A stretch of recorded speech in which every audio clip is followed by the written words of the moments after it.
Coach Andrew Rueb, welcome to the ITA College Tennis Coaches Podcast. Hi, Dave. Thanks so much for having me. All right, well, this is great. I've really enjoyed having you on our operating committee the last several years and getting to know you a little bit more, and worked on a number of different projects together through the years, and most recently on the Masters U team, and you've been the men's coach for that, and we're going to get to that later in the podcast. But I want to bring you back to your freshman year at Harvard, and I'm Wow. interested at that point in your life and heading into Harvard, what did you believe your career trajectory was going to be? And at what point did you figure out your career was going to be in college coaching? Okay, that's like a time capsule here. I had when I started at Harvard, I had no intentions of going into coaching. I was shocked that this is where I landed. Probably even more shocked that I realize now that it's just the perfect job for me and it's the right fit. But at the time, I was very focused on my studies and my tennis. I did want to play professionally. I did play pro for 4 years, and that gave me a whole other kind of education that I just love. But by the time I did college tennis and 4 years on tour, I had no interest in tennis, and I tried to stay as far away as possible. And actually went to grad school at the time and got a master's, was getting a PhD, and I did volunteer for the Harvard team with Coach Fish, and actually Terry London was the assistant, and I loved that. And my grad school was sort of I don't know, it was sort of grinding me down a little bit. I wasn't sort of getting the same reward for it. I was more interested in teaching than publishing. And, so I sort of came in that way and into tennis, and Dave sort of asked me to be the assistant, a volunteer assistant. And then when Terry left, I became the assistant coach. And I was surprised. I sort of backed into it in some ways, and then only to realize, like life, you're sort of unpredictable, realizing that this was just the perfect job for me. I don't think you probably go to Harvard and you say, I'm going to end up coaching. But I would say that, it was a surprise and a delightful one. So when you were pursuing your PhD, then what direction did you think you were going once you completed that? Was it, So yeah, yeah, lecturing? I definitely knew. I mean, I guess I could say that I had one North Star, which is I was so transformed by my college experience, both with tennis in terms of who I was as a person. I was exploring the world. I was growing up. I just thought that there was incredible energy at a college and university setting. Lives were changing. Kids are getting away from their parents for the first time. They're sort of trying to assess who they are and where they're going in the world, and that energy was really contagious for me. So I thought maybe I'd be a teacher, a professor, or then maybe a high school teacher, because I wanted to be in education, and the people that I admired were certainly teachers. So that was sort of there was some thought to this, and that was sort of driving me at the time. And then I sort of realized, oh, well, hey, I could be part of a university setting. I can probably have a greater impact on the lives of young people through coaching, through my sport. Wow, I get all these things, and then I get surrounded by this great, learning institution. So I don't know, it's this is, I think you have to be open in life, and sort of let it take you where it will. And I found the right spot. Yeah, no, I'm really glad to hear that you did, and I hope that's the case for decades to come. But you did your undergraduate work in psychology. You were pursuing or received your master's, I think, in religion and literature. Yeah. So how did your studies then influence your coaching philosophy? Yeah, good question. I do get asked this a lot. As a psychology undergrad major, you could sort of just say, well, psychology, as a coach, you need to, that's part of the stock and trade. I would say that, the graduate degree, at the divinity school at Harvard, I was not on sort of pastoral track. I was sort of on a more academic track. But, I would say that it was and is and am very interested in questions of who are we and where are we going and what's this all for? I definitely have a sort of philosophical, existential bent as a person in the world, and I do think, you know, young people, you know, Simon Sinek, you know, find that your why, you know, and I certainly think that that's essential to good coaching. I think if you just hear about playing matches and getting W's, and if that's the extent of your, you know, expectations and goals, I think you're going to fall flat, and I think you're going to be missing something. So that's kind of me trying to weave this together. I do think that's, you know, essential to who I am. So that's my best answer there. Yeah. And so, do you try to engage in those philosophical questions, discussions with your team a little bit? And if so, how?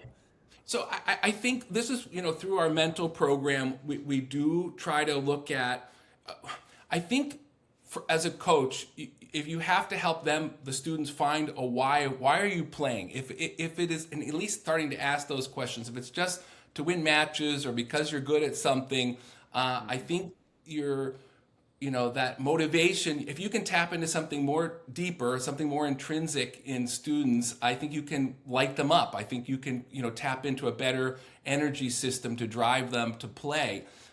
So I do think having discussions about, you know, their why, the purpose, I think if you can help frame tennis, I think as a lot of coaches do, I don't think this is unique, you know, the Dr. Jim Loehr sort of method that the character building is just essential to tennis. It's building who you are as a person. It's how you relate to others. It's being on a team. I mean, all of these skills, maybe that are even more important now in the, you know, the new ChatGPT world, where, you know, it's about you're building who you are, and your character probably is what you carry with you in your work world more than anything. Resilience, all these values and things are on offer if you're willing to sort of dig into it a little bit. So we definitely make that central to the team.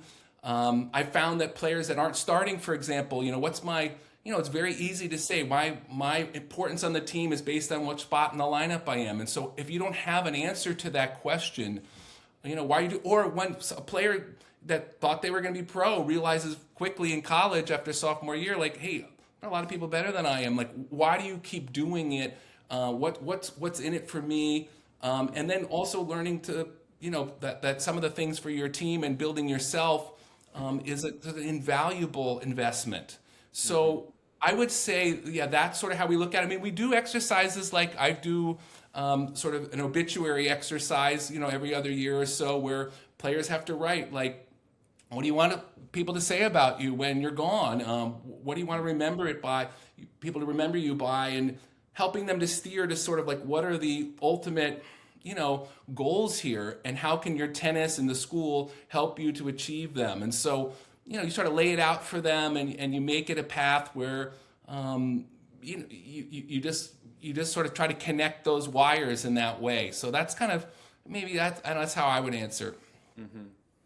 And Andrew, I know you haven't coached at other schools, but obviously your friends, your peers at other colleges, other coaches, you know, in your discussions with them, do you feel like you potentially deal with more attrition as players at Harvard, you know, not on scholarship, etc., are questioning that more than maybe at some other school, or not really? You know, I would have said 20 years ago, yes, that was probably more of an issue maybe in the Ivy League or some other things as kids were looking at their future lives. I would say that has not only not been the case, I think in part by some of the framing we've done, but players have been even more invested. And there's nothing like a player who knows they're not going to go pro, but they just continue to want to see how far they can go. They want to test themselves. They want to achieve something for the team. We've had so many examples of that, you know, whether it's Henry von der Schulenburg and he knows he's not going pro and he's just trying to you know, bring every ounce of improvement that he can, or Harry Walker, or we've got a whole host of players that knew they were going to go to work, you know, whether on Wall Street or whatever in the business world, and just not only they refused to lower their standards, and that's I don't know. I think that's something we're really proud of. I haven't seen it, anyone sort of, head for the hills in ages. So Good. Okay. So you referenced Dave Fish. You played for him. You're a volunteer coach, assistant coach, associate head coach, etc. With Dave. So can you tell me one lesson you learned? And we have done a podcast actually with Dave Fish. Encourage coaches to go listen nice. to that one a couple of years ago. And should learn about Dave Fish if they haven't, because he's Yep. very much a legend within our game, and we Yep. owe a lot to coaches like Dave Fish for where we are now. But is there one lesson you learned from him as a player that you apply to your life now? As a player and again working with him, I mean the biggest lesson was I think I heard one teacher explain it this way, but they said, what makes you a good teacher? And they said, well, I'm the best student in the class. And Dave is an incredible learner. He is a sponge, and he will pick up a drill. We'll be watching another team, practicing alongside of us before a match, and we'll be using it the next day. He'll hear something interesting over here, read a book, we're talking about it the next day. He's just taking in information and trying to find ways to improve, and is sort of just relentless about that. And then the work with UTR that he did, he just was curious, really, and endlessly interested. And now, he just, I don't know, Dave, do you know, but he just went to the 75 World Championships in Croatia, and actually Dave won gold medal in doubles, No way. and the 75 doubles for the U.S. team. And I know Giorgio Pelka, at Swing Vision, he Yep. says that Dave Fish has the most hours recorded of any player that he knows of. And so Dave records all his practices, all his hits. He's just a student, an Yeah. incredible student. And it's just the best lesson, frankly. Like, I don't have to stand on ceremony. I don't have to think I know it all. I think that's very important to be a good coach. And then to keep progressing as a coach, you have to be willing to add new things and add new dimensions. It keeps it fresh. That's how he did it for 42 years. So I don't know, that's a long time, but and it's certainly not, we're not in those days. The demands were probably different now than then, but that's a great recipe for a coach, and for me as a player to pick up on that, was huge. Yeah. So having played for him and then worked for him, I feel like sometimes coaching, it can be a little bit like parenting, right? We take the things that we thought our parents did well, and maybe not so well, and try and apply them, and maybe a little bit with coaching as well. It's like I had my experience with my coach. There was a lot of things that I really loved that he did that I applied to my coaching career, but then there was other things. It's like, no, I don't necessarily agree with that, and I'm going to take a different, I guess, direction or tactic here. Mhm. Is there anything you can think of that you do very differently from Dave? A good question. I mean, I certainly Dave was, like the, key mentor to me, but I mean, I also had my junior coach to draw on. I did talk with a lot of other coaches around college. I went to those conventions in the early days, asked other coaches for book recommendations. I would call them up to sort of troubleshoot. I remember when I was first head coach, I would call Brian Shelton about this or that topic.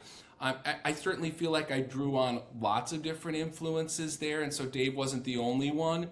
Um, you know, I think I, I really think it's this is the Mark Twain quote. It says, "Be yourself. Everyone else is already taken."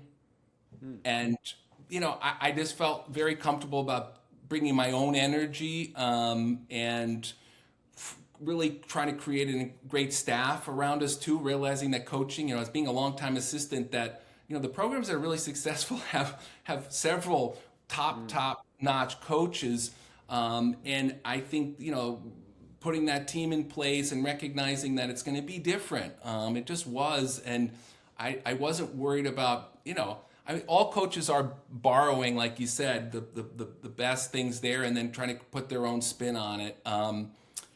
I don't think there's any sort of like hard pivot turn, like, oh, I don't want to do that. I just felt like I got a chance to sort of be myself and bring my energy to it and excitement. And, yeah, and with new coaches, it really did feel like a big change for those the players that were sort of in the interim there.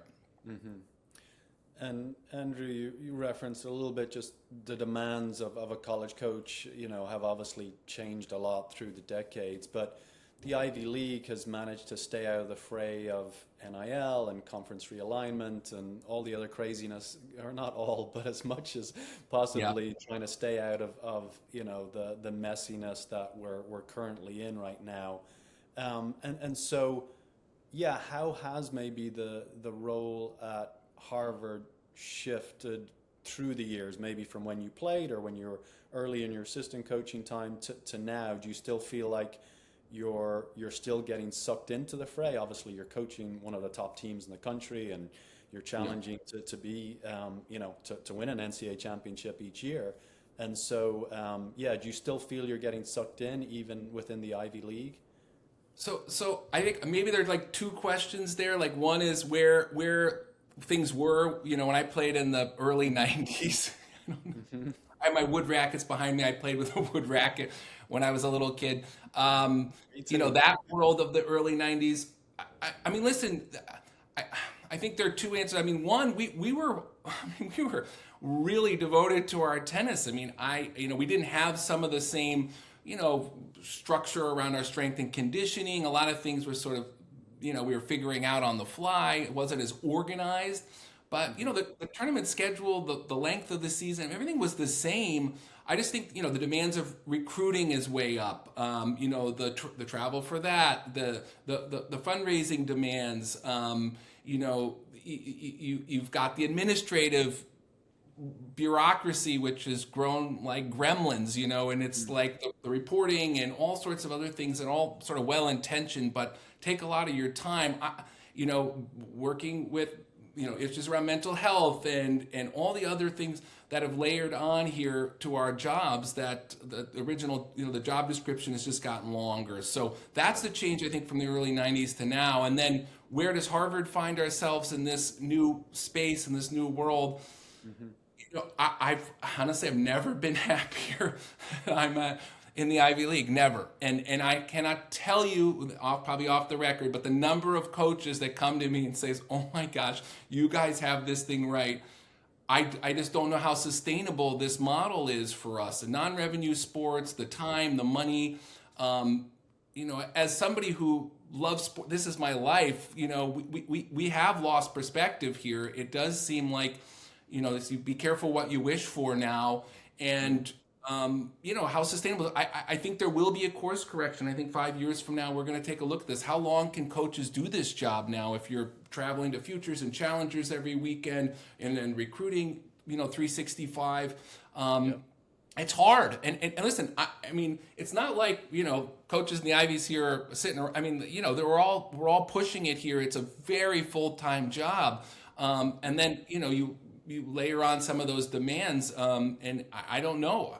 That's very hard to be a parent, to have a family, to sort of navigate this. I think, yeah, the future is going to be turbulent. I think there's going to be a course correction. I think this is going to shake out a little bit here differently in the next 5 to 10 years, and I'll be interested to see how that goes. Yeah, me too. We've got front row seats here, Andrew, and need coaches like yourself to stay involved and share those perspectives. And but no, that's really interesting. And yeah, I guess I'd imagine that was the case, but yeah, good to hear you clarifying that. So going back then, just to Harvard and Mhm. your time as a coach and your experiences and just I know we're in the kind of middle of the season now. We don't necessarily have coaches making moves to new spots, but can you give some advice to young coaches who maybe are just starting their career, played elsewhere, but they're starting their coaching career somewhere else, but have a goal to maybe coach at their alma mater one day? Any advantages, disadvantages, any advice you could pass along as to how to make that happen?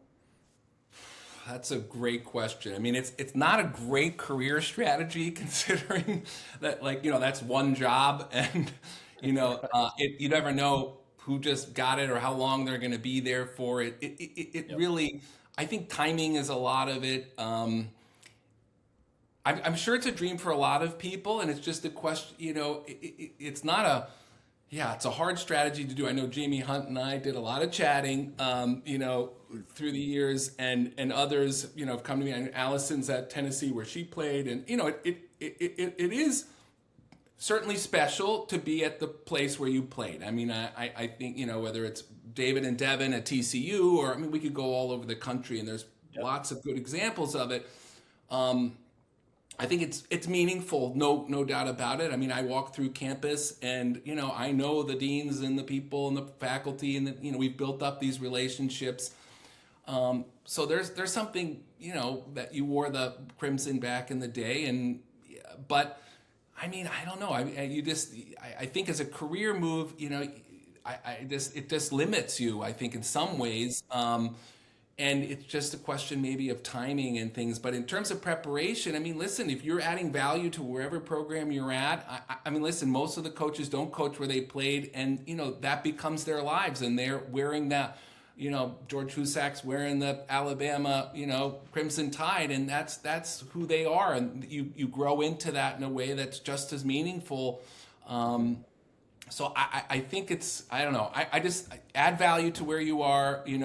Continue to try to, just add to your toolkit as a coach. And there's so many ways you can do that, whether it's working on understanding the mental game, working on understanding the fitness and conditioning aspects, on court strategy and the sort of brain game stuff and the technical piece. And there's fundraising and recruiting and outreach and, all of those things. You've got to have a roadmap for how you're going to improve yourself in each of those areas. When I was applying for the job, I don't know, I put together maybe a 50-page sort of proposal of, what I wanted to do with really lots of input and examples on each one of those different headings. So you have to have a plan and an answer for all that. And you can start that now. I think that's a mistake. People wait like, oh, now I've got to apply for a job. I got some really good coaching advice early on at one of the conventions. There's another place to go to meet people and to sort of to tuck things away. And I started keeping a coaching journal. And I think, geez, I must have been maybe Bobby Bayless. I'm trying to remember. He told me, start a coaching journal. And so I just put in everything that I had. I learned from somebody else, a drill that I saw, an article, a book, and then started to then build out this sort of, sort of job application, but it's also sort of like my roadmap, so that when I became a head coach, like I had a whole roadmap for myself, and so I wasn't sort of winging it, and that, and I was lucky Dave let me sort of work on each one of those different dimensions and help build me, so I was ready for that. But so I think that's invaluable. I thought that it helps you with the job interview process itself, because they're asking you all these questions. How would you handle this? And you have sort of an answer ready-made. But it also, when you start on the job on day one, you're prepped and ready to go, and have a vision for yourself. Mm-hmm. Oh, excellent. And you referenced, several learning opportunities that you exposed yourself to during your time as a volunteer, as an assistant. Were there any other formal education, any certifications? Was there any traveling overseas to go to an academy and shadow somebody? Are there other ways in which you developed yourself as a coach, and maybe continue to develop yourself as a coach? I think I did not, just sort of shadow another coach like that. I think that would be valuable. What if you just showed up in Malacante for a week at one of the academies, or went on the tour and sort of got a chance to be, hitting partner, or like a, tag along to see what they're doing. I think you could certainly do that. I think for me, I'm a big question asker. I just would sort of pick up the phone and ask people how they'd handle this situation. How, what would they do? We also, you meet a lot of great junior coaches in this job, and there's some incredible coaches who knew more than me on the technical aspects and other things, and I'd call them up. I'd say, okay, how would you approach this, and how do you work on that, elbow position or whatever. And so there was a lot of sharing information. I think that if you're willing to look for it, there's answers lying everywhere, really. And so junior coaches, I would say other college coaches, the internet's got some good answers there too. You can watch some good videos there. So I think, yeah, I mean, that would be sort of my strategy if I was, back in the day trying to work my way up again. And Andrew, I mean, maybe how did you develop maybe the courage to pick up the phone and make those calls? I think sometimes younger coaches are maybe reluctant, like, oh, this big time head coach doesn't really want to talk to me and I'm wasting their time. Like, did you just work through that, or was it that you'd built relationships through your playing days, or yeah? And again, any advice there? Okay, that's a great question, and certainly from playing, I did play on the tour for a while, so a lot of these people were colleagues or friends, and then being with Dave Fish, certainly, and meeting all these great coaches, whether it's Manny Diaz and Bayless, and they were part of that milieu that you were there, so I wasn't quite afraid to sort of reach out. I think you gotta have a little chutzpah, to call somebody up. But I mean, doing this job as long as I have, and even as a lowly assistant, as I was starting, or a volunteer assistant, people are incredibly.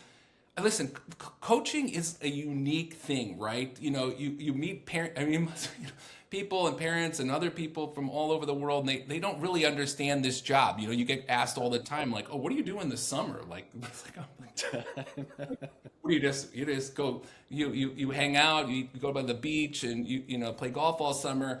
I do love playing some golf, but that's not, the only people that really understand each other is another coach, and it is so when you get called with somebody, even as a coach now, I just met a young person who's a D3 assistant coach the other night, and I'm like, okay, you're coming to practice, come watch us do these things, let's talk. He asked me some questions exactly as you were, like, what should I do, what books should I read, and so people are very willing to share. They just are. That's what, and especially or dialing up a coach that's recently retired. They have time on their hands. I mean, you can't tell me that. I mean, that this is all you need to make a phone call to this list, and you guys now have a whole archive of past coaches, and these people want to share what they've learned, right? And you want to pass that on. It's really rewarding. It's not a young people, I think it's an imposition. It's not. It's literally like, you're in the club essentially now as another coach, and you want to connect with that. I have been connected through friends or other people, other coaches around the country, and it is meaningful. So I think that's the barrier there is just of your own making. You just reach out and do that. Listen, it does help if you have one degree of connection, but even not, to say, I'm a young coach, I'm trying to make my way. Do you have 10 minutes of your time? I'd love to sort of get some of your, secret kernels of wisdom. There's Paul Torricelli who's out in Chicago. I still in touch with him, and you could call up any of these people on a dime, and they would share their experiences with you. Yeah, no, that definitely was my experience as well. So we'll just keep reinforcing that, Andrew, and get these younger coaches to reach out and not be scared, because I think you'd be surprised just how willing everybody is to share. And we've been in their shoes. I know what it's like to be a volunteer assistant. At the time being paid nothing. Trying to scrap out a living teaching in a country club in the summer. It's not like, there's the Harvard coach now, but I mean, we were trying to get the livelihood together, and so. Everybody started from the same place, and so that, I think, just that could help. Yeah. So then, Andrew, after all your years now at Harvard, from your playing days to now your coaching days, and your transition to head coach, how do you're about to get ready for a new season? We're on a bit of a break right now. It's in December. But how do you keep things fresh, interesting? How do you stay motivated to keep getting better as a teacher, as a coach, as a mentor? Well, I think you have to do some good self-management, right? The job is bottomless. I mean, you literally could be working all the time. You could always be recruiting, you could always be fundraising, you could always be, looking, and so you have to draw some boundaries, to help with your longevity. I think if you're I think you have to be a student, like I talked about the way what Dave Fish was as somebody who's a learner. If you're curious, if you're expanding, you're going to be more engaged. If you're rolling out the same drills, the same everything year after year, it's going to get tiring because you've got, I'm just following a blueprint.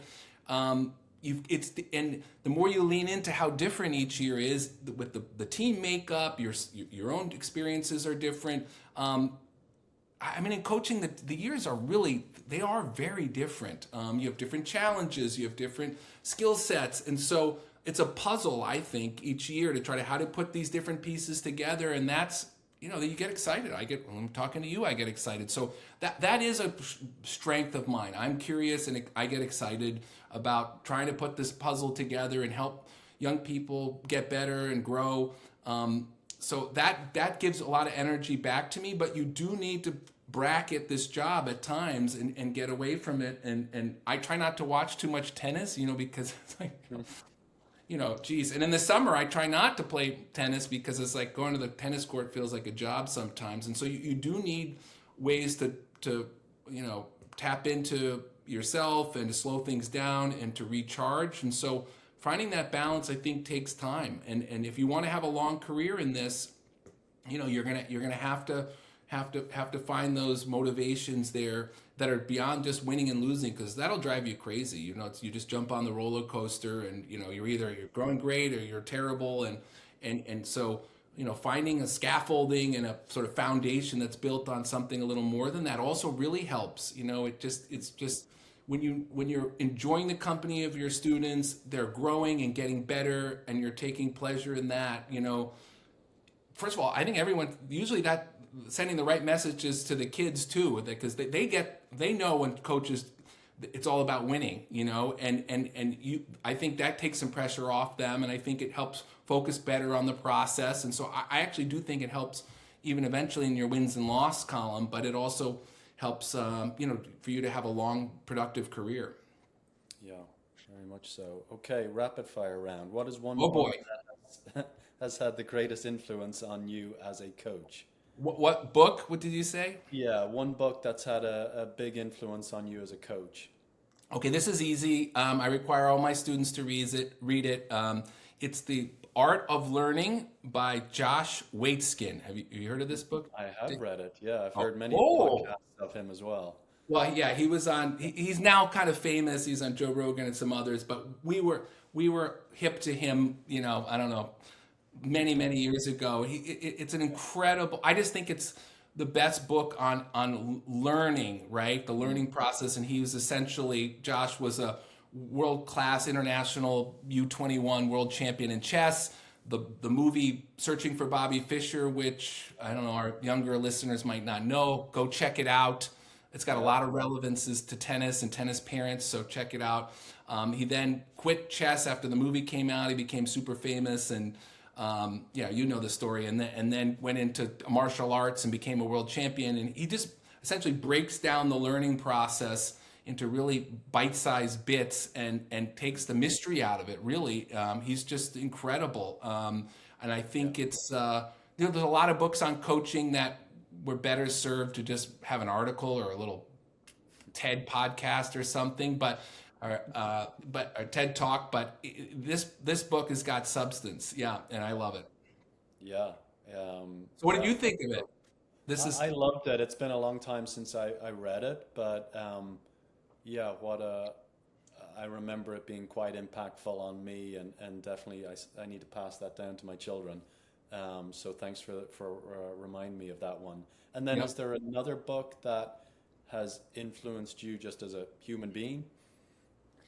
Jeez, I mean, I did go to graduate school for like 5 years, so I definitely read some books. You know, I mean, there's so many ways you could answer this one. Maybe I'll do one in honor here of your home country, in Ireland. I actually when I was in graduate school, we did a lot on poetry, and I fell in love with Seamus Heaney. So, who the Nobel Prize winning poet from Ireland. I actually met him briefly. He was actually teaching at Harvard every other year.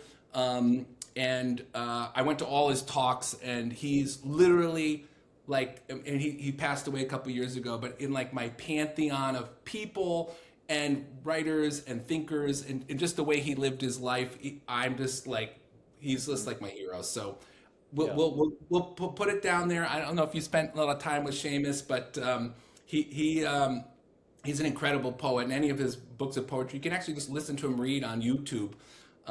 He's incredible. And I'll give a shout out to another college tennis coach who's a big poetry fan, who probably been flying under the radar, is Adam Schachterly. Is that right? You can ask him about it. He's quite a poet himself. I think he keeps that sort of under wraps, and so I've sort of outed him here. But I think he would also approve of my nod to Seamus Heaney. Yeah. All right. Well, us Irish are more than just drinkers and fighters. So, thank you for that. Absolutely, storytellers and poets, and That's that's right. actually part of the DNA over there. It is. It is. All right. Favorite drill to do with your team? Oh, geez. Favorite drill. Well, I don't know. Every year it's a little bit different. One fun drill we do that I think is good for doubles, and another shout out here. I'm just, that's what we do it's called the Freddie Nielsen drill. Freddie Nielsen, the Danish doubles player, is now one of the coaches over there. He came in practice here, I think, when Eric Budarak was our volunteer coach, in the summer, I think before I don't know what, they were just training here, and he showed us the doubles drill where essentially you play a point, both players standing on the service line, right? And it's half court, so you're playing from the singles sideline through the center line, so you got an imaginary line there, and you have to sort of play a dink and dunk game. Essentially, the person feeds it like a tiebreaker. You sort of alternate some feeding, and the first feed, you can do anything you want. You can fire it at the guy, you can dump it at his feet, and you play a little cat and mouse reflex drill. We try to talk about learning how to dip and mug. Like, you dump it at his feet, and then you close the net on the player. It's just good for reflexes. It's impromptu. It's not like too. A lot of times you're feeding close in volleys, and it's a little scripted. So there's a lot of improvisation there. This is not the first person to come up with that drill. I'm sure it's all around the country, but Freddie showed it to us. So we usually name a drill for whoever shows us the drill or wherever we ripped it off. Okay. All right. The Nielsen drill. One rule change that could make college tennis more appealing to the general public. Okay. I've got an answer for you, Dave. Tell me. There is no tweak of the rules that is going to change college tennis platform from here to there. I think people are delusional if they think, oh, we just play third set breakers or we change this or that. I don't think that's going to be a magnitude or whatever, a force multiplier of like 10. This is incremental stuff. If we change to, I don't know, third set match breaker for the excitement of it, maybe you have 50 fans, you get 60 fans. None of that I think is gonna be a game changer.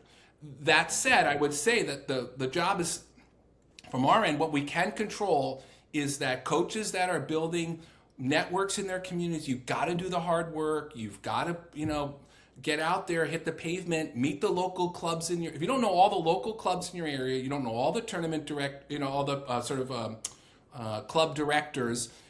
If you don't know your USDA contact and the junior coaches in the area, and you haven't really developed that network, or the high school coaches in the area, that's on you. That's still the only way I know to build, great crowds. We've had some incredible crowds at Harvard. I mean, we can't fill their indoor facility with, like, they were like call the fire marshal. We had 600 people for several outdoor matches, and which is great. The players want to be there, but you've got to consider that part of your job. And I think if you're just waiting for them to show up, or hey, we play Let's or we don't play Let's, it's not gonna it's not gonna change who comes out to the match.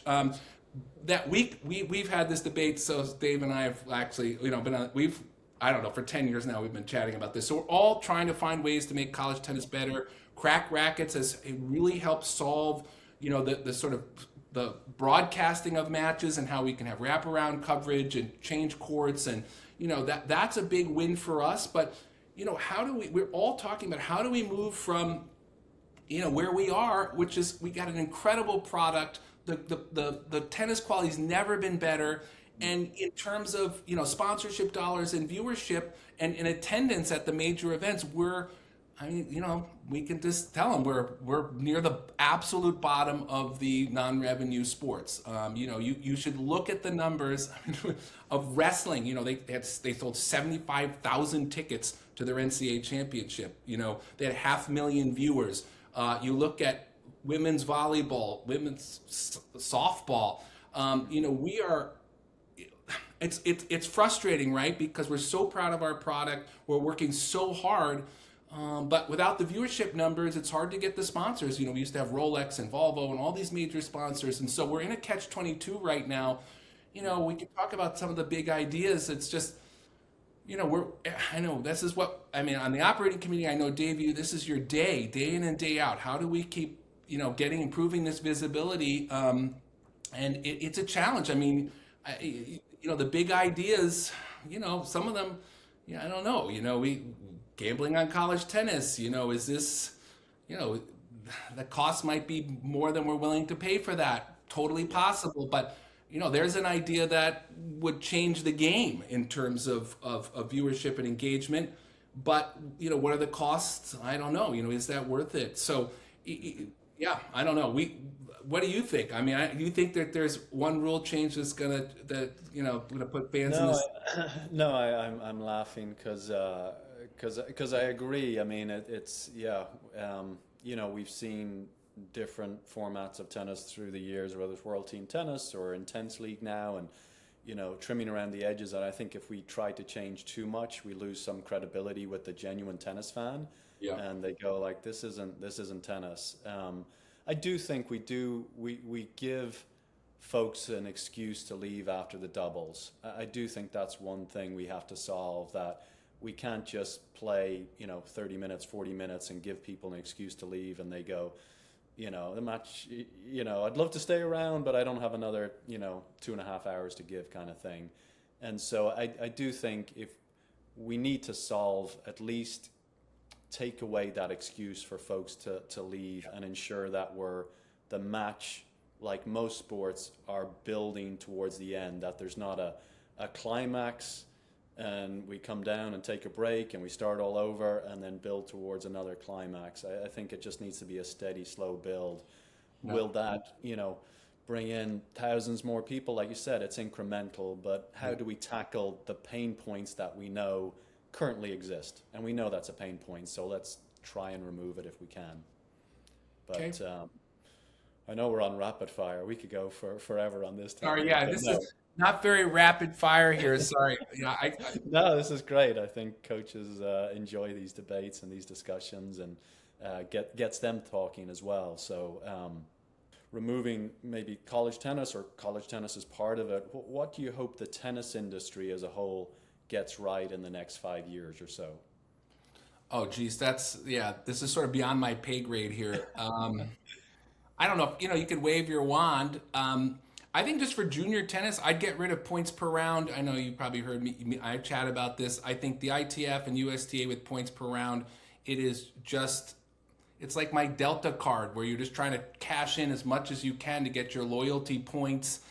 The day the day you turn 15, you lose all the points from your 14 and under experience, and you got to rack up the points again. It encourages people to shop around tournaments. People can afford it to fly to the easy points, because 100 points in Idaho is the same as Florida. I don't think it makes the sport less affordable. It's not the right message for competition. We have good rating systems out there. Why aren't we using them to scale up, so that you could be a 13-year-old in New England and play a 16-year-old kid in a 16 and under tournament, if you're really good, and that counts. I just think you should be able to take your rating with you wherever you go and not have to start from scratch each year. And I think this point chasing is an issue. Yeah, what a great answer. Yeah, I hadn't thought about it in that terms. I mean, I've heard about that before, but in terms of the tennis industry, I was thinking more about ATP and stuff like that. But I love where your head went, and you're 100% right. So, give me your best coaching memory to date. Oh, best coaching memory? Oh, jeez. This is like whatever you're supposed to pick between your kids. I would say I went to a wedding this summer. One of my former players. We had must have been 12 former Harvard tennis players there. That's the gold. That's why you do the job. Talk about a reminder of what your purpose is. We're still connected, still friends. Some of our former teammates live in Boston. We catch up all the time. You realize very quickly that this is, your 4 years is you're not limited to that. It's a lifetime of connection. So it just reinforces all the things that we talked about why we do this job and the importance of it. Dave Fish was there because, I was there. So we had two coaches. We had, I don't know, at least 10, 11 players. We're dancing and drinking together. And you realize, this is what it's all about. I think that, with that kind of, if you keep clarity on the end point and what's the goal here, going back to sort of the start of the conversation, you can be a little clearer in what the purpose is of coaching. Yeah, I love that answer as well, because I think a lot of people think your head's going to go to some Ivy League championship and some player who, was 3-love down in the third set or whatever, and it's not. And anytime I ask a coach that question, or I get asked myself, having, been nearly 10 years removed from my coaching career, what do I miss or what do I remember? The wins and losses, I don't really remember. It's these other type of scenario situations that come to mind, and I wish, I guess coaches get to that point at different points in their career and Yeah. start recognizing that. Yeah. Yeah, So, I think that's true. yeah. I think that's true. It does dawn on you, maybe as you get a little older in this game. But yeah, Yeah. that's truth. And you also realize that some years you didn't do as well in terms of your ranking, but as a coach, maybe we didn't have as many players. We actually outperformed what we did, and so the whole idea of we had a great stacked group, we won a title, but maybe these other years, we did a better job with our players or had more fun. And so, I think that perspective of the years does help. Yeah, it does. And lastly, then, what is one thing you hope your players have learned from you by the time they graduate Harvard? Okay. I don't know how you distill that. I just think that you have to take charge of your own learning process. Anybody that thinks the coach has got the answers, and you have to list. They're going to feed you all the information. We can help you, but if a student takes the learning and takes the initiative and becomes sort of in charge of their tennis and their education, and they make it their mission. We talk a lot about what player that makes it their mission to get better.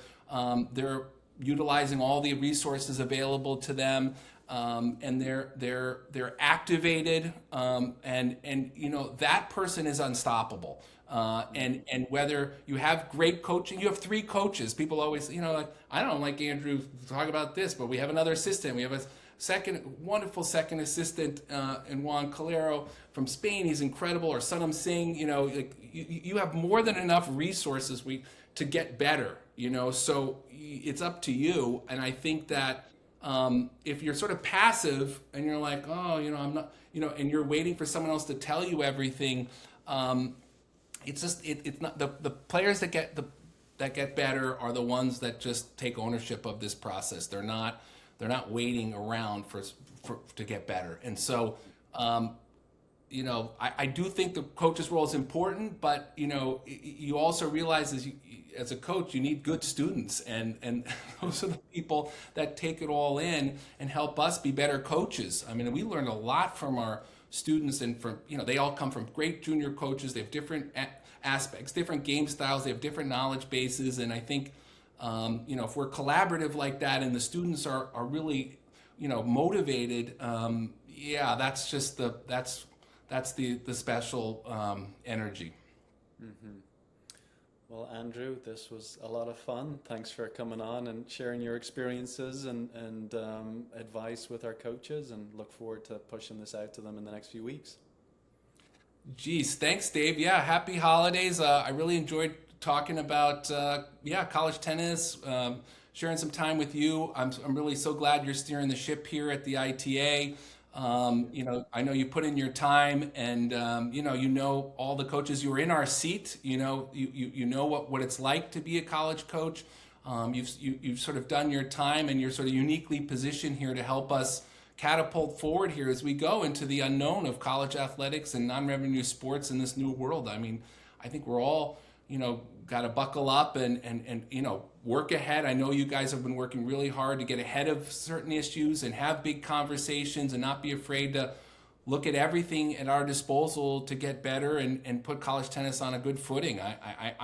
I've seen how much work you do, and we're just so appreciative for you and the ITA staff, for that matter. I mean, you're on the road, you're running events, you're running a podcast. I didn't know that. I don't know. You've got a lot on your plate, so we're very, very grateful to you and the ITA. I think that it's one of those things that coaches who haven't been on the operating committee or on the outside, just they don't know what it goes into running this sport and to making it the trains run on time and running events, certainly, but also, putting together and advocating for college tennis. You're like you're lobbying Washington, you're working with all the conference commissioners. And so it's a big job, and we appreciate it. And I'm going to nudge again all the college coaches out there to get involved in whatever way you want. If you don't like what's going on in the ITA, don't complain. Do something about it and lend a hand here as we're all trying to navigate this. I think that, it's just easy to sort of sit on the sidelines, but it's a sport we love and we want to keep this going. And so lean in and pitch in. Yeah, well, thank you, Andrew. I appreciate you saying that. And we have lots of coaches giving a lot of time, but we don't exist without the coaches volunteering. Like I say all the time, we're all the ITA. The staff's in place to try and enact and advocate on the wishes of the coaches, and the coaches don't always agree. But yeah, I enjoy trying to navigate all of that and advocating on your behalf. And favorite part of my job is interacting with you guys. And so the more I can do that, the happier I am in my role. I much prefer to chat with you guys than the lobbyists. So, well, thank you. We appreciate it. It is a wonderful community of people. It's changed my life, and I'm so grateful for it. Honestly, I as we talked about in the beginning, I stumbled into college coaching, and it's the best job for me. I don't know what everybody else out there, but it's just so rewarding and challenging and hard and and fun. And so it's got it all wrapped up in one. So thanks for the chat, and happy holidays, Dave.